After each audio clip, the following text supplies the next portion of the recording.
Pippa Fitzmoby, EPQ, 1st of August 2017. Production log entry 1. What really happened to Andy Bell on the 20th of April 2012? And as my instincts tell me, if Salil Sal Singh is not guilty, then who killed her? I don't think I will actually solve the case and discover the person who murdered Andy. You know, I'm not a police officer with access to a forensics lab, obviously, and I'm also not deluded, but I'm hoping that my research will uncover facts and accounts that will lead to reasonable doubt about Sal's guilt. And suggest that the police were mistaken in closing the case without digging further. So, my research methods will actually be interviewing those close to the case, obsessive social media stalking, and wild speculation. Don't let Mrs. Morgan see any of this. The first stage in this project, then, is to research what happened to Andrea Bell, known as Andy Bell to everyone, and the circumstances surrounding her disappearance.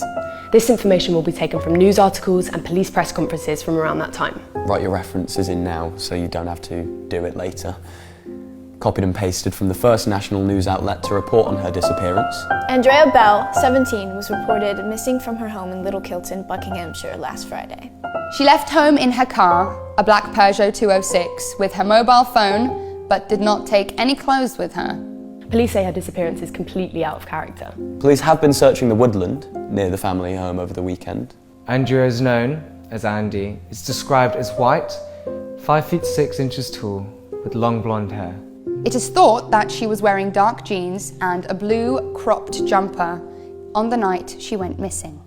After everything happened, later articles had more detail as to when Andy was last seen alive and the time window in which she is believed to have been abducted.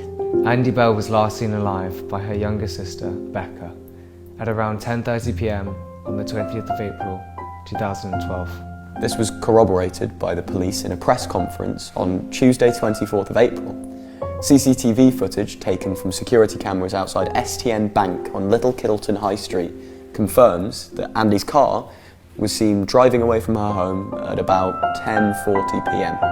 According to her parents, Jason and Dawn Bell, Andy was supposed to pick them up from a dinner party at 12:45 a.m.